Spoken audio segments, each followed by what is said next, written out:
Jadilah anak Tuhan yang militan. Amin. Karena orang yang rendah hati adalah orang-orang yang tidak gampang tersinggung. Orang-orang yang rendah hati adalah orang-orang yang tidak gampang meracu. Kalau ditegur oleh pendeta, ditegur oleh gembala, jangan suka pindah-pindah gereja. Saya mengatakan bahwa Tuhan mengizinkan yang namanya ujian sebelum Dia memberkati kehidupan kita. Karena ujian membuat saya dan saudara menjadi pribadi-pribadi yang rendah hati. Tuhan tidak suka dengan orang yang sombong, karena orang yang sombong adalah orang-orang yang memiliki sebuah pengakuan hati bahwa mereka itu bisa hidup tanpa Tuhan. Mereka bisa berkarya, mereka bisa mengalami keberhasilan, mereka bisa mengalami yang namanya satu kebaikan dalam hidup ini tanpa pertolongan daripada Tuhan. Kalau kita merenungkan, memangnya ada manusia yang bisa hidup tanpa Tuhan? Saya mau beritahu kepada setiap saudara bahwa tidak ada satupun di antara kita yang bisa hidup tanpa Tuhan. Tuhan tanpa kita tetaplah Tuhan, sementara kita tanpa Tuhan bukanlah siapa-siapa. Kita bukan apa-apa. Tanpa Tuhan apa yang dapat kita andalkan? Beberapa orang mengatakan, ya tanpa Tuhan kita bisa mengandalkan kemampuan kita, talenta kita, kekuatan kita. Saya mau bilang hidup manusia itu saudara-saudara mengalami keberhasilan. Bukan karena dia bertalenta. Bukan karena dia punya kecakapan, kemampuan yang hebat, tidak. Orang bisa berhasil dalam hidup ini karena ada kemurahan Tuhan di atas setiap talenta yang dimiliki. Meskipun engkau adalah seorang yang memiliki talenta yang hebat dan semua orang tahu akan hal itu.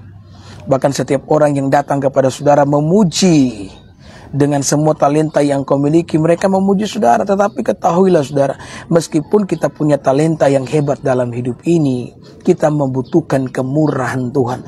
Karena tanpa kemurahan Tuhan, maka talenta pun tidak ada gunanya. Saya mengingat bagaimana seorang raja yang bernama Daud. Daud ini kan dipromosikan Tuhan sedemikian luar biasa ya. Memang Daud itu punya talenta. Dia memiliki kemampuan di dalam berperang. Tetapi tanpa kemurahan Tuhan, maka talenta yang dimiliki oleh Daud pun tidak akan ada gunanya. Talenta yang dimiliki oleh Daud akan selamanya tersembunyi di padang rumput. Tetapi lihat ketika Tuhan menyatakan kemurahannya kepada Daud. Maka ketika kemurahan Tuhan turun atas kehidupan Daud, maka talenta Daud pun bersinar di hadapan banyak orang. Jadi kita tidak bisa hidup tanpa Tuhan. Meskipun engkau memiliki talenta yang luar biasa, talentamu membutuhkan kemurahan daripada Allah. Tidak ada yang namanya keberhasilan yang dapat terjadi di luar Tuhan. Ketika saya mengatakan demikian, ada orang yang berkata begini kepada saya, Pak Pendeta berkata bahwa tidak ada keberhasilan di luar Tuhan. Tetapi sesungguhnya di sana banyak loh Pak Pendeta keberhasilan yang terjadi di luar Tuhan, di luar Yesus. Ada begitu banyak orang yang mengalami keberhasilan walaupun mereka bukanlah anak-anak dari Tuhan Yesus. Bagaimana pendeta menyikapi hal tersebut? Maka saya katakan bahwa semua keberhasilan yang terjadi di luar Kristus adalah kegagalan yang paling amat parah. Sekali lagi ya, semua keberhasilan yang terjadi di luar Kristus adalah kegagalan yang paling amat parah. Kenapa? Karena keberhasilan yang model demikian akan menuntun engkau kepada kebinasaan. Ada seorang pernah berkata demikian, iblis kadang membiarkan beberapa orang terlepas dari kesulitan hidup untuk menjauhkan mereka dari kasih karunia Allah. Dan ini adalah sebuah kenyataan. Ada begitu banyak orang yang dalam hidup ini tidak pernah mengalami kesulitan. Sepertinya mereka terus mengalami keberhasilan bahkan di luar Tuhan. Sesungguhnya kalau kita menyikap ini dengan cara yang baik, melihat dari sudut pandang Alkitab, maka keberhasilan yang model seperti ini adalah kegagalan yang paling parah. Kenapa? Karena keberhasilan yang model begini adalah keberhasilan yang berasal daripada setan, yang menuntun orang tersebut kepada kebinasaan. Setan tidak menginginkan orang-orang itu mengalami kesusahan, mengalami yang namanya penderitaan. Kenapa? Karena setan tahu kalau mereka susah, mereka menderita, maka mereka akan datang dan mencari Allah, dan bisa jadi penderitaan mereka dipakai oleh Allah untuk mendatangkan pertobatan dalam kehidupan mereka. Sehingga beberapa orang memang dibiarkan setan terlepas dari yang namanya kesulitan hidup agar mereka dijauhkan dari kasih karunia Allah. Makanya kenapa kita mengatakan dengan jelas Bapak Ibu yang diberkati oleh Tuhan bahwa barang siapa ku kasihi, maka ia kutegur dan kuhajar. Ya, teguran dan penghajaran daripada Allah merupakan bentuk kasih Allah.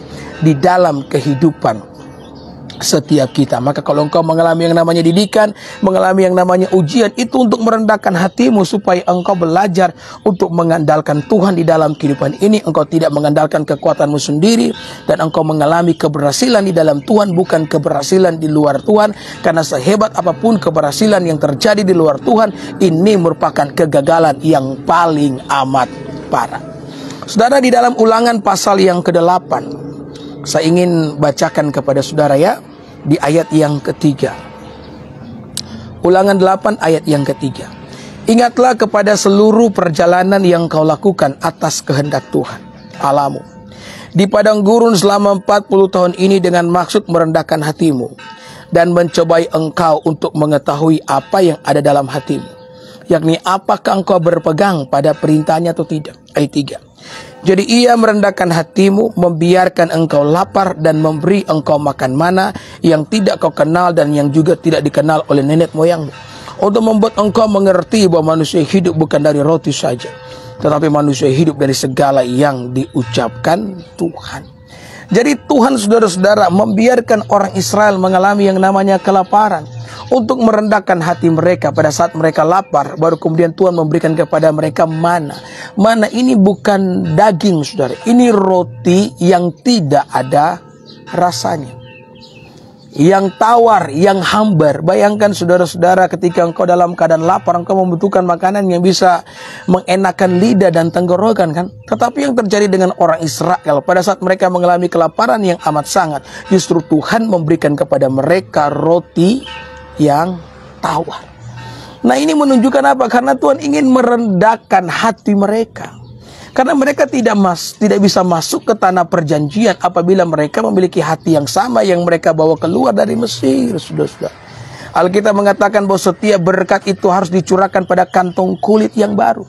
Anggur yang baru tidak bisa dicurahkan pada kantong kulit yang lama, karena apabila anggur yang baru dicurahkan pada kantong kulit yang lama, maka kadar keasaman dari anggur itu akan merobek, merusak kantong kulit yang lama. Maka anggur yang baru perlu dituangkan pada kantong kulit yang baru. Kantong kulit berbicara tentang apa? Berbicara tentang karakter, berbicara tentang sikap hati.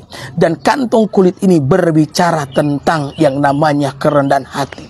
Hanya orang-orang yang rendah hati yang dapat menghandle setiap berkat yang Tuhan percayakan di dalam kehidupan setiap mereka.